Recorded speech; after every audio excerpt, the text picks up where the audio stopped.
ये कंदरापुर थाने में एक ट्रक में गोवंश के परिवहन की सूचना मिली थी। उस सूचना पर पुलिस की टीम उस ट्रक का जब पीछा करना शुरू किया तो उसको कवर देते हुए एक डस्टर गाड़ी थी, जिसमें सवार बदमाशों द्वारा पुलिस के ऊपर अंधाधुंध फायरिंग की गई।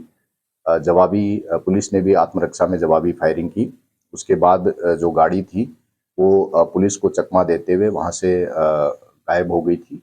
पुलिस ने ट्रक का पीछा किया और ट्रक को बरामद कर लिया था।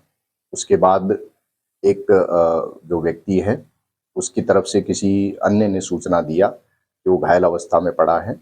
वहाँ पर जब हाईवे कर्मी पहुँचे तो उस व्यक्ति ने बताया कि मेरा टायर बस्ट हो गया है और एक्सीडेंट से मुझे चोट लगी है।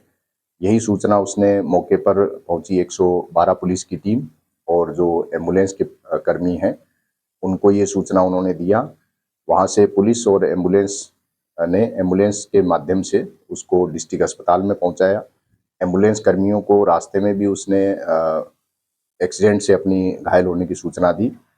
चूँकि ये चीज़ें विरोधाभासी प्रतीत हो रही थी और इसमें कुछ संदिग्ध चीज़ें नज़र आ रही थी, इसलिए थानाध्यक्ष जो है उसको तलाश करते हुए अस्पताल पहुंचे और वहाँ पे उन्होंने ये पूछा कि एक रोड ट्रैफिक एक्सीडेंट बताकर एम्बुलेंस द्वारा कोई व्यक्ति भर्ती हुआ है।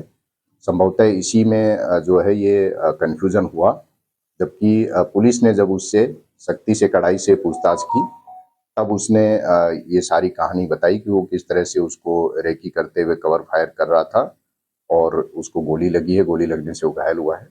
पुलिस ने विधिवत तरीके से उसका मेडिकल कराया है और आगे की विधिक कार्रवाई प्रचलित है।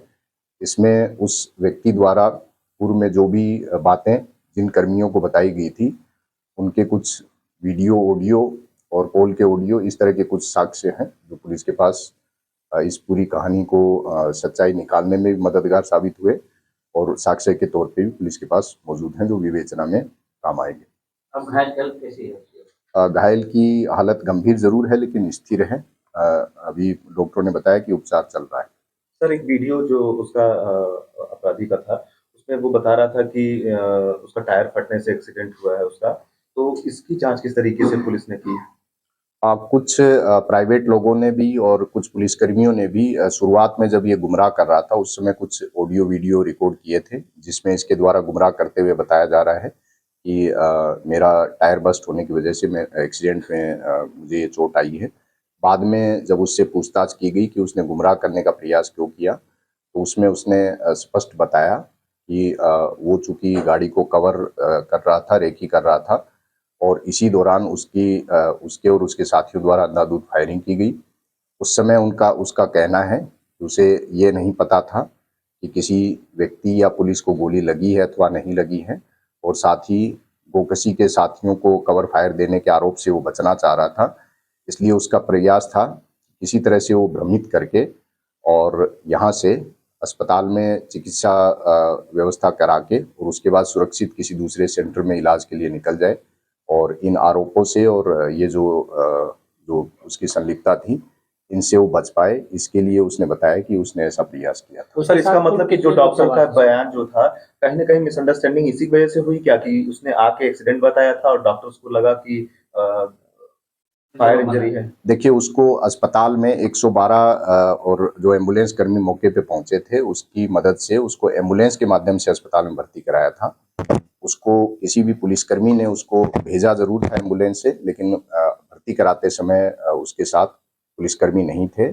वहाँ पे एम्बुलेंस कर्मियों को उसने रोड ट्रैफिक एक्सीडेंट बताया और जितनी कहानी में कन्फ्यूज़न था, इसको दूर करने के लिए जब थानाध्यक्ष वहाँ पे पहुँचे हैं, तो उन्होंने पूछताछ में कि एक व्यक्ति रोड ट्रैफिक एक्सीडेंट बताकर भर्ती हुआ है। ये पूछने से संभवतः जो डॉक्टर हैं, उनको कुछ कन्फ्यूज़न हुआ है। इसी वजह से ये सारी उसके साथ कुल कितने लोग सवार? जो उसने बताया है 5-6 और लोगों के नाम उसने बताया है। कुछ लोग उसके साथ डस्टर गाड़ी में थे जो अ, अंधाधुंध फायरिंग चारों तरफ कर रहे थे। पीछे भी उसके कुछ लोग बैठे थे, उन्होंने भी फायरिंग की है और कुछ लोग जो है वो ड्राइवर सहित ट्रक में सवार थे जो गोवंश का परिवहन कर रहे थे, जो बरामद किया गया।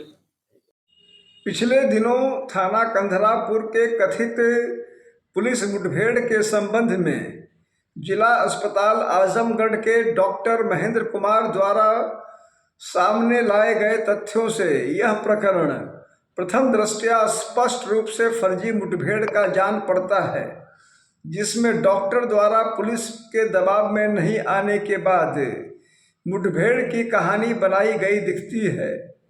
इन तथ्यों के मद्देनजर मैंने इस संबंध में राष्ट्रीय मानवाधिकार आयोग को शिकायत भेजकर इस प्रकरण की जांच और कार्रवाई की मांग की है।